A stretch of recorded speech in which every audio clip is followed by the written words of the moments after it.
and beginning broadcast.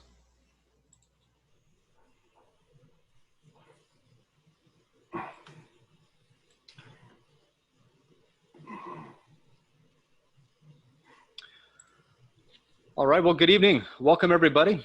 My name is Mike Day. I'm the director of the Office of Family Life for the Diocese of St. Augustine and member of the Integral Ecology Commission for the Diocese as well. And it's my pleasure to introduce for this presentation on Tending the Garden, Covenant and Creation in the Bible, Dr. John Daniels. Now, during this webinar, it is being hosted through Zoom, and there isn't audio or video for us to see on our end. As participants, there's a couple ways for you to interact with us. You can do so by clicking on the chat box below. That allows us to communicate with us as the host and panelists, as well as the Q&A button. So if you have a question you'd like to ask us, or ask Dr. Daniels, I don't know how much help I'm going to be able to be, given that he's the expert here, but you can ask those questions by clicking the Q&A button down below, enter in your question, and we'll handle those at the end. So we'll just collect those as the presentation goes, and then towards the end, we'll do a Q&A with Dr. Daniels. So without further ado, Dr. John Daniels. Thank you, Don. Thank you. Thank you, Mike. Hi, everybody. I'm happy to be here to bring this presentation to you tonight. Folks who know me call me Jack, so if you ever see me around, please call me that instead of John. Tending the Garden, Covenant and Creation in the Bible. The purpose of this whole series, not just tonight, is to celebrate the season of creation. It's an annual worldwide ecumenical movement from September 1st to October 4th, when we take time to reflect upon and renew our relationship with the Creator and all creation. And the theme of this year's season of creation is Jubilee for the Earth. The Jubilee is sanctioned in Leviticus 25 as a time when the land is allowed to rest, slaves and prisoners were freed, debts were forgiven, all of this to reflect the loving mercy of God. Now tonight, we'll focus on the creation narratives in Genesis. We'll not only walk together through the text itself, but I'll help us see the text within their historical contexts.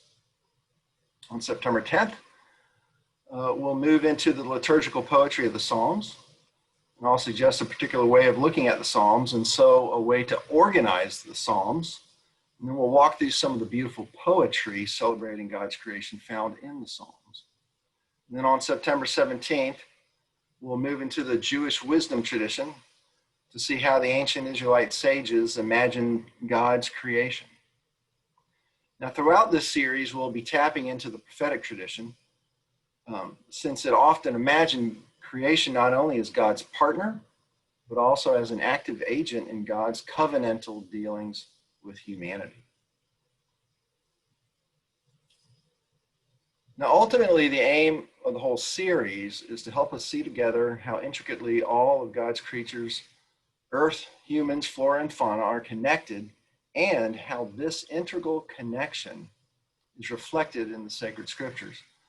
So the emphasis is on the integrity of all of God's creation that gives shape to what Pope Francis calls an integral ecology. Pope Francis's encyclical Laudato Si calls the faithful to newly imagine our lives as intricately connected to one another, to all living things, to all of creation, and thus to flesh out God's intention for life, justice, and blessing in God's world in order to realize the kinship of all creation. So tonight we'll have a close look at what I'm calling three creation narratives. These are found generally just in Genesis chapter 1, Genesis chapter 2. That story runs through chapter 3, and then Genesis chapter 9, verses 1 through 4. Now, before we get any further, I want to make it clear at this point that the summaries and suggestions about biblical scholarship and the meanings of the biblical text that I offer here tonight are not new. None of this is my own. I borrow heavily on the works listed in the selected bibliography at the end of the slideshow, especially the work of Pope Francis, John Levinson, Walter Brueggemann, and Michael Coogan. And by and large, what I'm offering here reflects what is called the scholarly consensus, meaning what most scholars of most faith traditions, including secular scholars, think is going on in the biblical text. So these are the texts that we're going to look at. But before we do that, I want to help us contextualize at least the first creation account, Genesis chapter 1, verses 1 through chapter 2, verse 4. Now, it's really helpful to contextualize this creation narrative by looking at or becoming familiar with a swath of Israelite history in a few historical periods. I teach this to my ministry formation Old Testament class because if you can just hold this very small sort of timeline or chart in your head, you can see the entire Old Testament. The first part of this, I would call this the prehistory and the patriarchal era of Genesis chapters 1 through 50. And together with that, I think of the Exodus, which includes wilderness wandering, the covenant, the book of Judges, and the conquests. All of this within Exodus chapter 1 through Judges chapter 21, verse 25. Now, the next two parts, the united monarchy of David and Solomon in 1000. This is significant. Jerusalem is the capital of the kingdom. Solomon's temple is built. Israel prospers among all the nations. Unfortunately, apparently, the way history plays out, a lot of good things come to an end.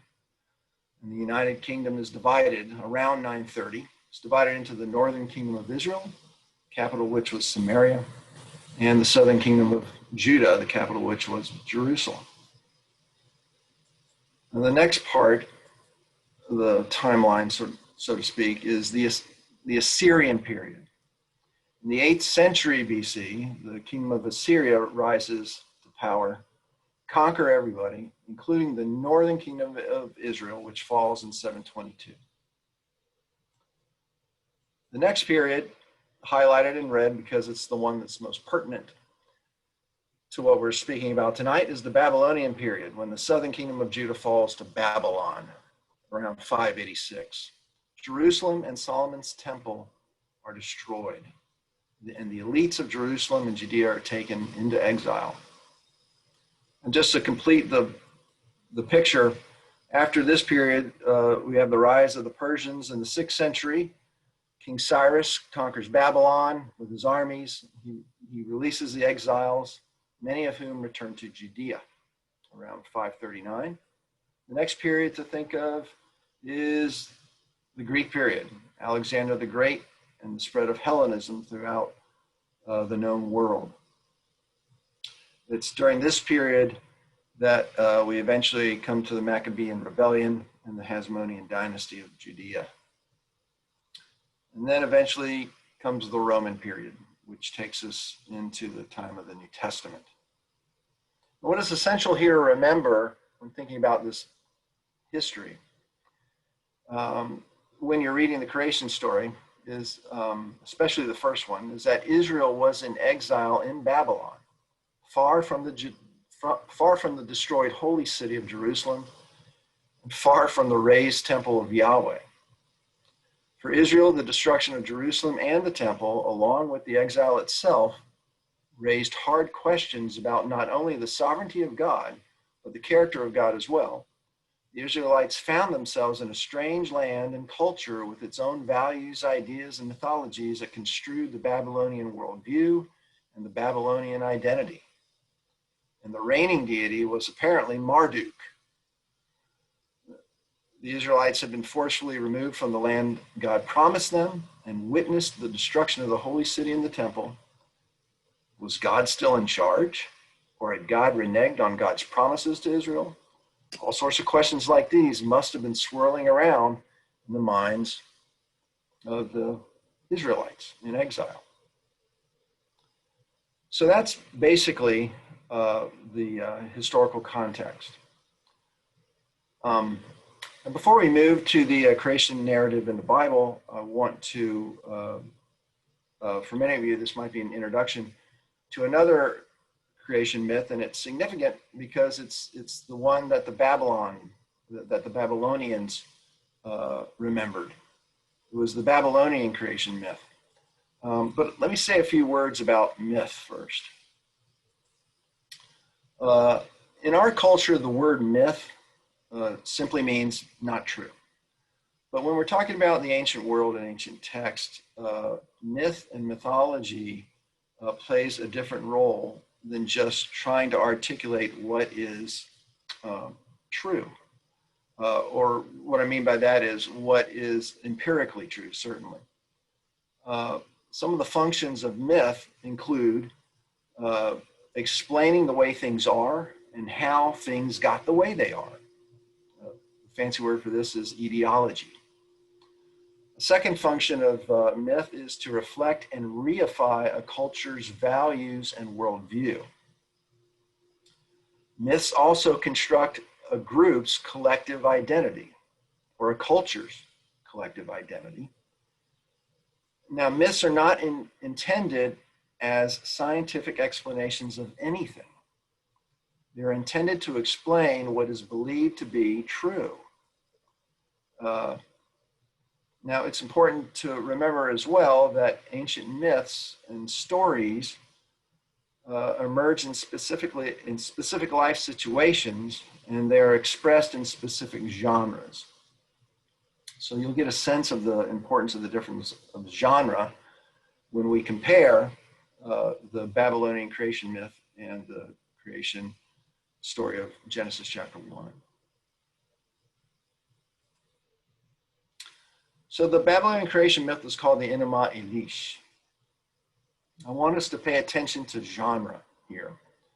The Enema Elish was read during the Akitu Spring or New Year festival when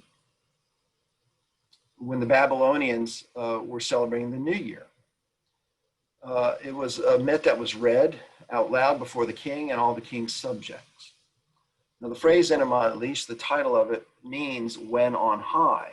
And when you think of a story that starts with when on high, you might hear something that sounds akin to once upon a time. And that's probably exactly what was going on. When on high is the once upon a time for the Enema Elish. It signals to the intended hearers that what is coming is a story and not a scientific description of anything.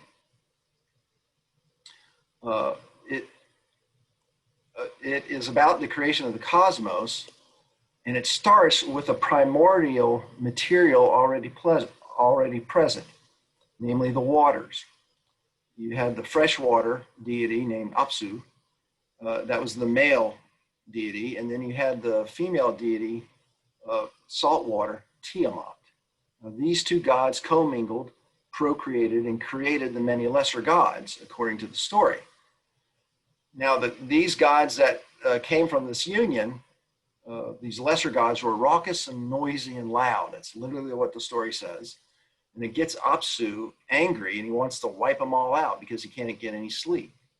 So upon hearing this plan, one of the lesser gods named Ea kills Apsu, which angers Tiamat into destroying all the lesser gods herself. Marduk, the son of Ea, is chosen from among the lesser gods to lead them into battle, but not before he bargains that if he's victorious, he will become the most powerful god whom all the other gods will listen to and serve. So let me just go real quick to the text of the Enema Elish.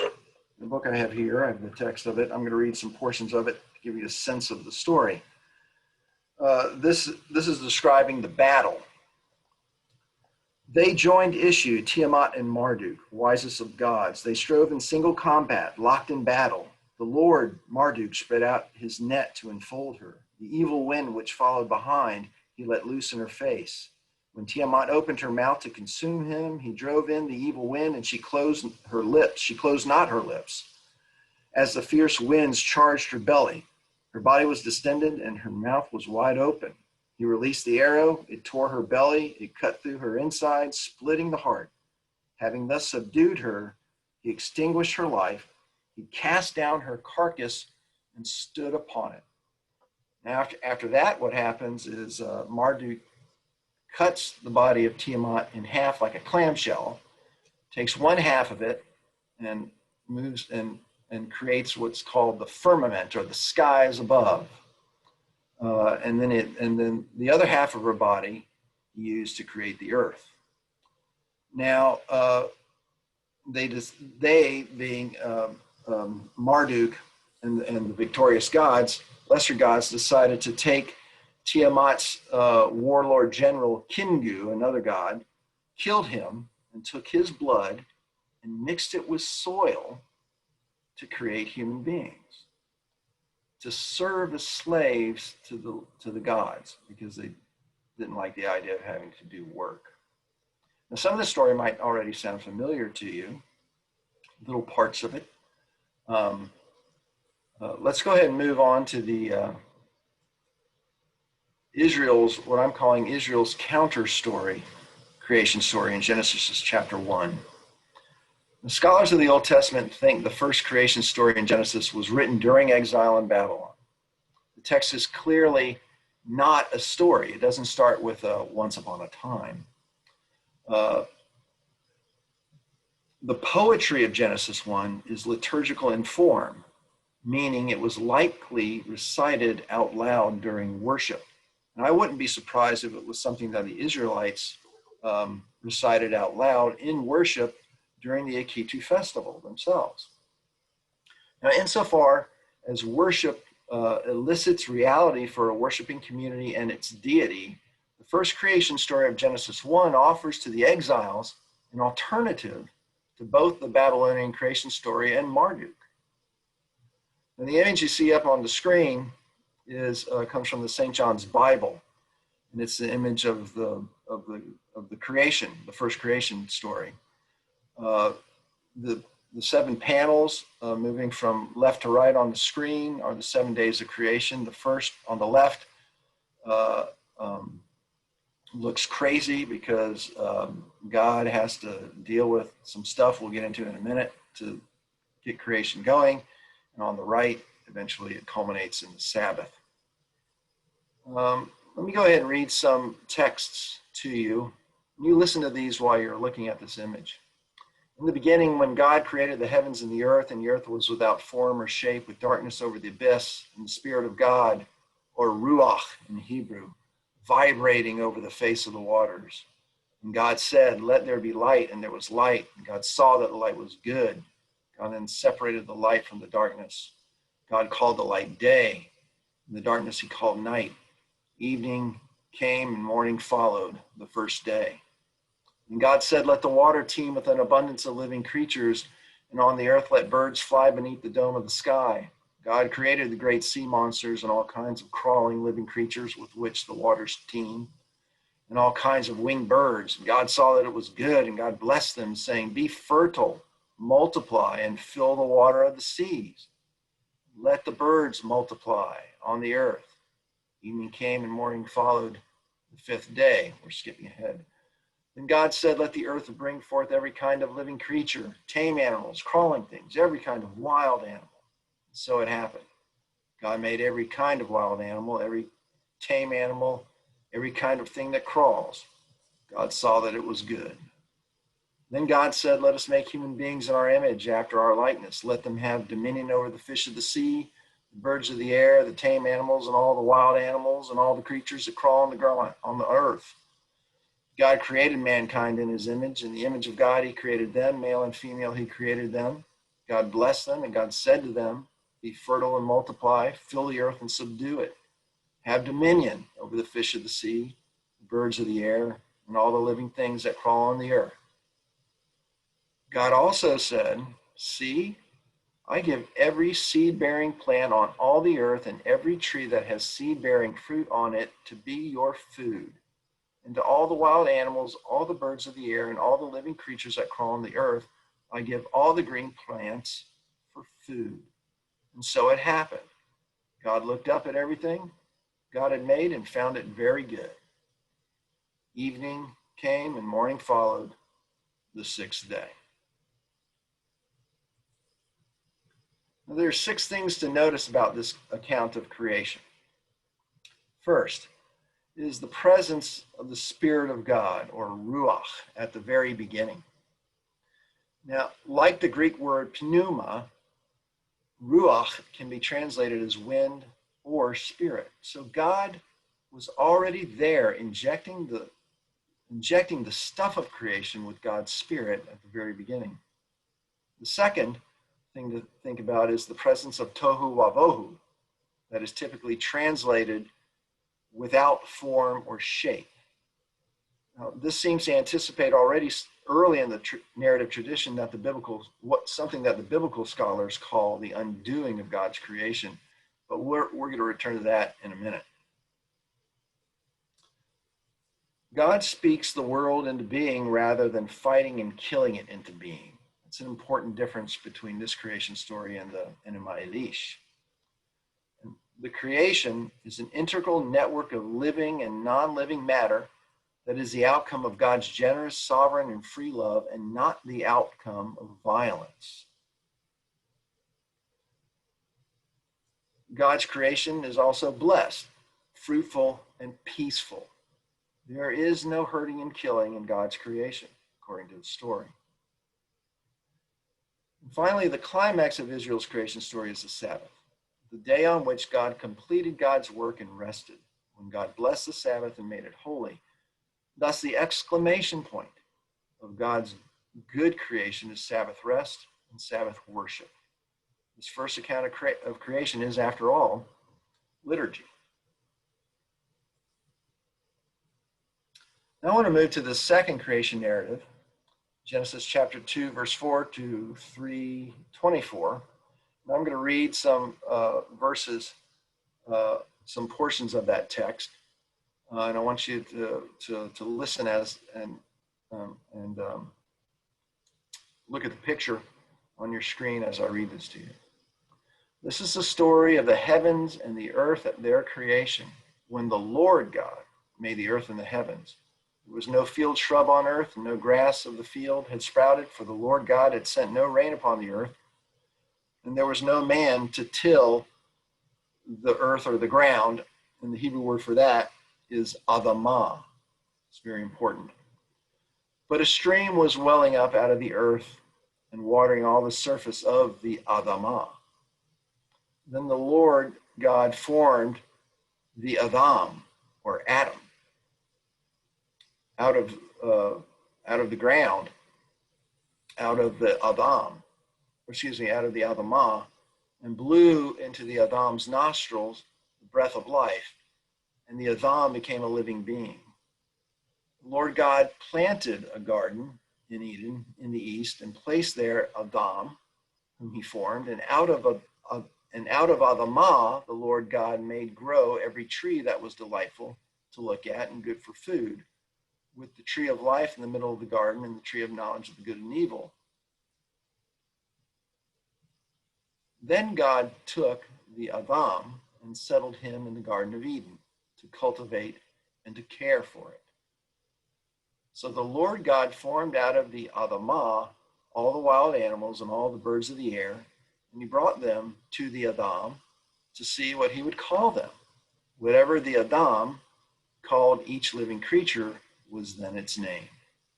So the Lord God cast a deep sleep on the Adam, and while he was asleep, he took out one of his ribs and closed up its place with flesh. And the Lord God then built the rib that he had taken from Adam into a woman. Now, there's some things to notice in this narrative that clearly illustrate the integral connection between humans and creation. First, the Adam, the human being, or as some scholars like to translate it, earthling, is fashioned from Adamah, ground, earth, or soil in Hebrew. Second, the human's food in this creation story is again every tree, except for 2 of them, and of course the fruits of those trees. Third, the Adam is placed in the garden to cultivate it and care for it. And fourth, the animals and birds are made from the Adamah, the same stuff as the Adam was made from. Finally, the creation is integral, blessed, fruitful, and extravagant. Something to remember about the story is the bad turn that it takes when the man and the woman eat of the tree of the knowledge of good and evil, and they're cast out of the garden. At that point, enmity between the humans and the land emerges, and between the woman and the serpent, and eventually between humans.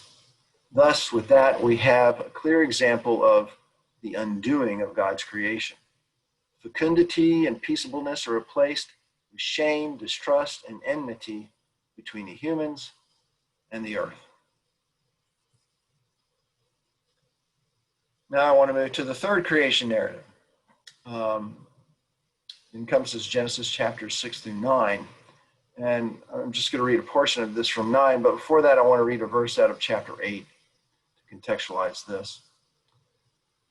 God remembered Noah and all the animals wild and tame that were with him in the ark. So God made a wind, ruach, sweep over the earth, and the waters began to subside. And then later on, after the flood subsided, God blessed Noah and his sons and said to them, "Be fertile and multiply and fill the earth. Now fear and dread of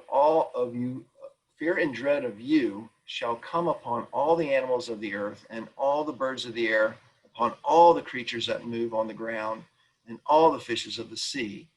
Into your power they are delivered. Any living creature that moves about shall be yours to eat. I give them all to you as I did the green plants. Only meat with its lifeblood still in it you shall not eat." Now, there's signals in this text, Genesis 9, and chapter 8 too, relating to God's creating activity, including the presence of God, God's ruach in Genesis 8, and the repetition of the exhortation found in Genesis 1 to be fruitful and multiply and fill the earth. But things are very different now in this story. In Genesis 1, immediately after the expressions to humans of fertility and dominion, the text reports that in God's creation, green plants and fruits constitute the food for human beings and the animals. And there is no hurting, no killing on God's holy mountain, to quote Isaiah. But things have now changed. The non-human animals, all the fauna and fish, are now afraid of human beings and have become their food, which is, as we know, acquired by violence and death. This, too, is an undoing of God's creation. Now, throughout the Old Testament, ancient Israel bears a powerful witness to the enduring force of chaos in its life. Israel knows too well what it experiences, and so it articulates that experience as resulting from a chaotic force at work in the world looking to thwart the life of blessing that God wills. Seeing no way to overpower this force on its own, Israel theologically imagines ways to make sense of the chaos. And scholars have noticed at least 3 ways Israel does this in the text. There's probably more. One is by asserting an interesting dualism in creation. Another way is by imagining God conquering this chaos and controlling it for God's own purposes. And another is the creation undoing itself. So let's have a look at some texts that illustrate these. The first to come to mind, we've already talked about, the flood narrative. That story begins with God seeing all that's going on the earth and all the sinfulness of human beings, and God actually regretting creating everything. And so God blots it out with a flood. Another story is the story of Sodom and Gomorrah, where the Lord rained down sulfur upon Sodom and Gomorrah because of the sinfulness of the city. And another one, the Egyptian plagues, when Moses was combating Pharaoh, and it actually turned out to be the Lord God combating Pharaoh and God unleashing nature on Pharaoh and the Egyptians. Now, continuing to think about God as the undoer of creation, we can go to the book of Leviticus and the book of Deuteronomy. First Leviticus, but if you do not heed me and do not keep all these commandments, if you reject my statutes and loathe my decrees, refusing to obey all my commandments and breaking my covenant, then I in turn will do this to you. I will bring terror upon you, with consumption and fever to dim the eyes and sap the life. I will unleash wild beasts against you, to rob you of your children and wipe out your livestock till your population dwindles away and your roads become deserted. Though you then huddle together in your cities, I will send pestilence among you till you are delivered to the enemy. And Deuteronomy doesn't get any easier. But if you do not obey the voice of the Lord your God, carefully observing all the commandments and statutes which I give you, all these curses shall come upon you and overwhelm you. The Lord will make disease cling to you until he has made an end of you from the land you are entering to possess. The Lord will strike you with consumption, fever, and inflammation, and fiery heat, and drought, and blight, and mildew that will pursue you until you perish. And then the Lord will give your land powdery dust, which will come down upon you from the heavens until you are destroyed. God's potential undoing of creation. This is heavy stuff.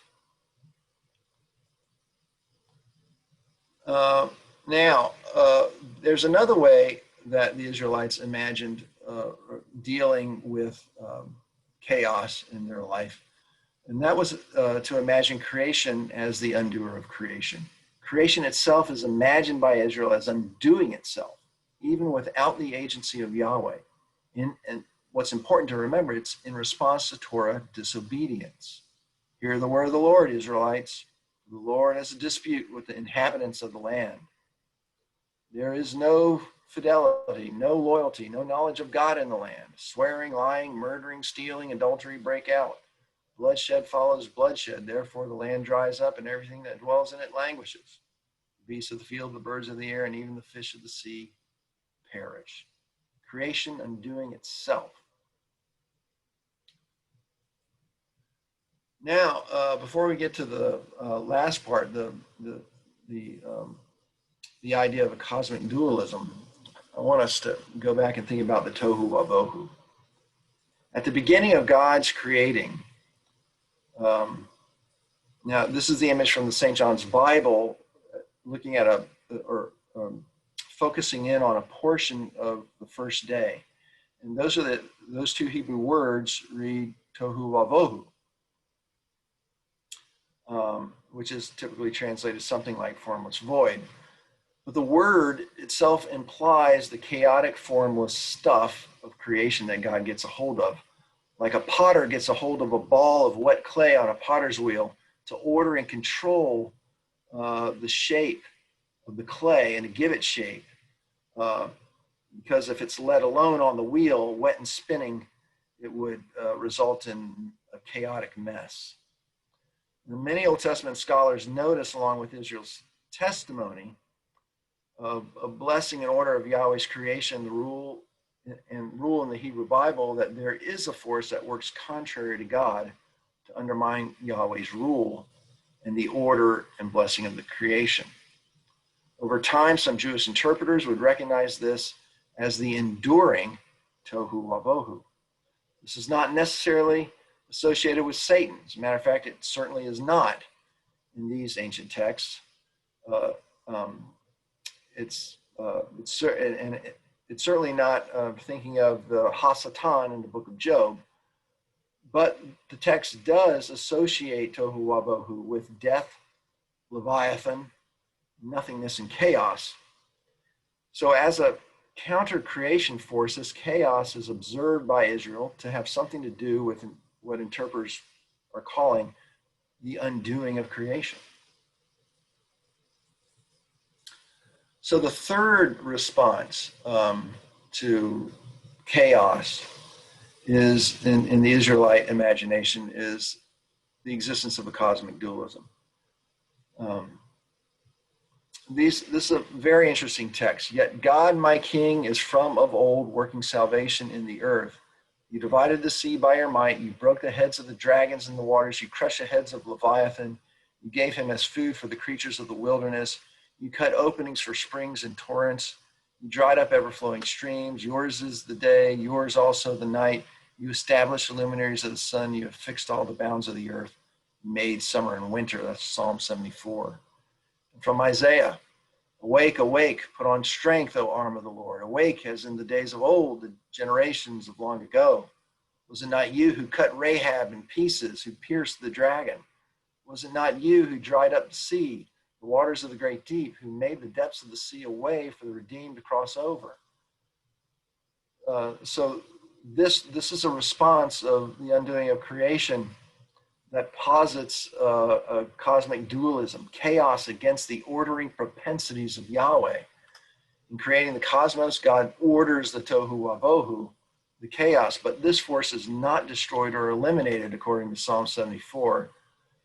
And it's very interesting that these texts, you probably noticed, sound an awful lot like the Enema Elish. And there they are in the Hebrew Bible.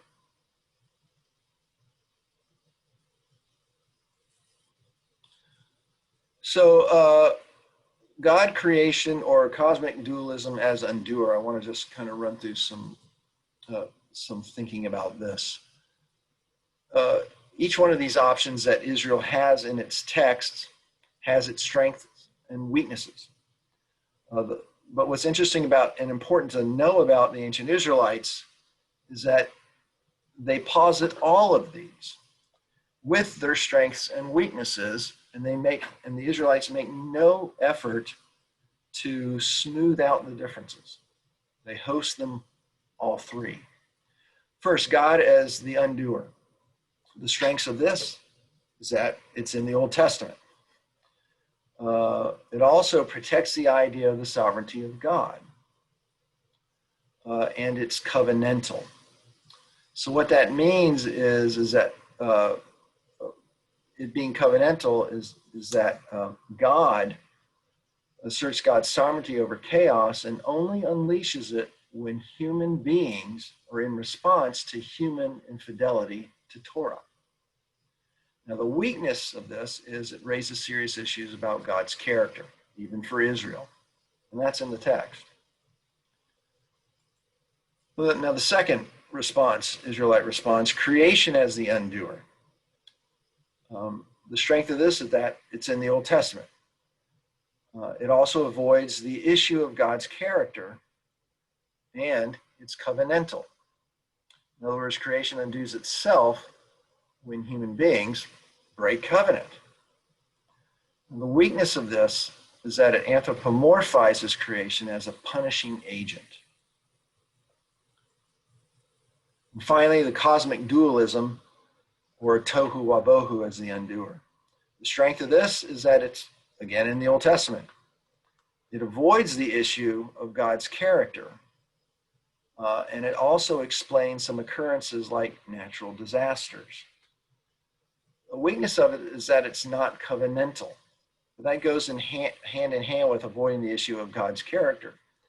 In other words, Israel can be keeping covenant or not keeping covenant, and tohu wabohu happens.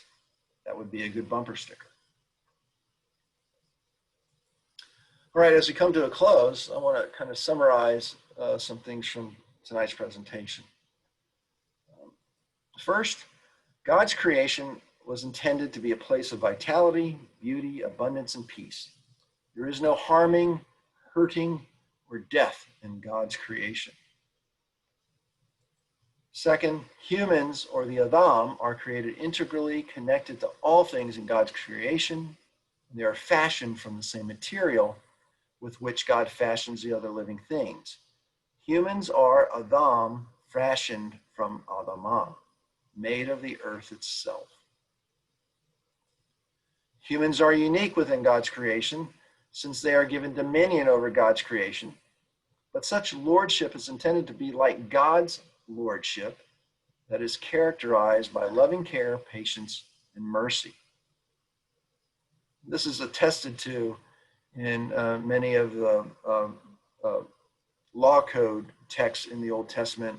There's an awful lot of legislation about caring or not caring for the land, and caring or not caring for your domestic animals. Fourth, because of covenant infidelity on the part of humans, that is, because of sin, humanity's dominion is distorted. And so the integrity of God's creation is placed in jeopardy. This is experienced as the undoing of creation. So I'm going to leave you all hanging with that. But take heart, there is hope on its way, since Israel's imagination about creation does not stop at undoing.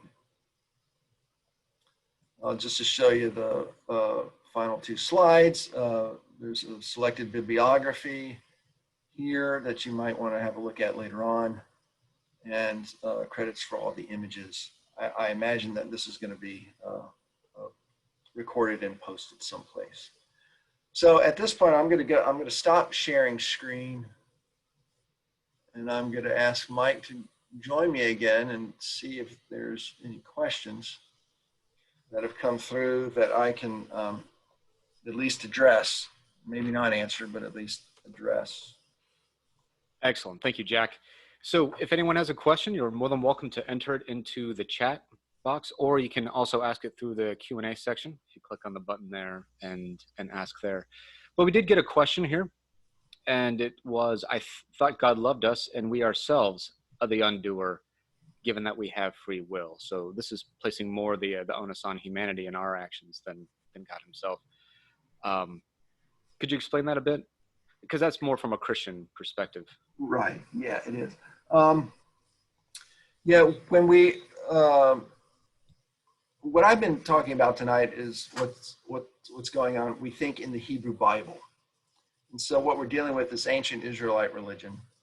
And we're not dealing with Christianity or something that we would call the doctrine of free will. For the ancient Israelites, from their experience, chaos came from all directions and for all sorts of reasons. For example, one text that I'll be speaking a lot about on our third webinar in this series is the book of Job. That is a text that addresses the question, if you wanted to bring in the idea of free will into the book of Job, which you shouldn't do and you really can't, it's really tough to do that, because one of the most important aspects of the story of the book of Job is that it's clear that Job is a good and righteous man, and creation is undone on top of him and is failing. There's no free will involved in that in the text. And the ancient Israelites were just able to host all of these kinds of ideas that our faith tradition tries to find answers to. Oh, and let me go ahead and add to that. God does love us. And then that comes through clearly in the Old Testament, in Israel's tradition as well. Excellent. Thank you. And perhaps as a follow-up to that, so how does this reconcile with Christian thought and seeing creation as ex nihilo? Our cosmology sees creation coming about a bit differently. So how is that reconciled with Jewish thought? Right. Well, I mentioned the consensus of scholarship. In the Hebrew Bible, there's really no indication of a creation out of nothing. That is it is not, it's not absent from the Israelite tradition. I think in the book of Maccabees is a text that is typically identified as, kind of imagining this creation out of nothing. But it's clear in the Hebrew Bible that there was some kind of primordial stuff there. And the difference between the Israelite creation story and its neighbors' creation stories is that God wasn't doing battle with this tohu wavohu, but God was somehow controlling it and grasping it. You remember the image in the slideshow of the potter and the clay on the spinning wheel. That is an image that runs through, that's shot through the Israelite tradition, especially also in the prophetic tradition. So the idea in the Israelite view of creation is that God is always creating. Whenever creation gets out of hand, at some point, God is going to grab hold of it and fashion it back. That's the way the Israelites imagine this. Excellent. Very good. We have another question here. Can you explain the idea of covenant with regard to the strengths and weaknesses of the undoing of creation? So how would covenant fit in there? Well, I'm trying to get my mind around that question. The strengths and the weaknesses of the undoing of creation under which one of the three is the first thing that I would want to clarify with the questioner. But with the exception of creation undoing creation undoes itself because of covenant infidelity. God releases creation, lets creation loose in response to covenant infidelity. But it's the third one where covenant infidelity, where it's just tohu wavohu. Stuff happens regardless of covenant fidelity or not. I'm not sure if that's answering the question or not. I don't think perhaps that a question like that isn't going to be answered. And I'm pretty confident in saying this, that the ancient Israelites weren't interested in answering a question like that because they just, in their text, told the truth of their experiences, if that makes any sense. Yes, thank you. And that, well, if there's still questions left, we still have 2 more sessions to go. So that's all the questions. Yes, that's all the questions we have so far. So any parting thoughts before we close? No, the next time we get together, we'll be reading some Psalms. So you might want to spend a little time in the Psalms before then. Other than that, you're welcome to contact me with some questions that might pop into your head tonight or tomorrow, or if you want to engage in conversation about something. If you just Google my name, Jack Daniels, Flagler College, I'm pretty sure you'll find the web page that has my contact information on it. So you're certainly welcome to do that. All right, very good. Well, thank you very much, and we'll see you next week. All right, good night, everybody. All right, good night. Thank you for coming.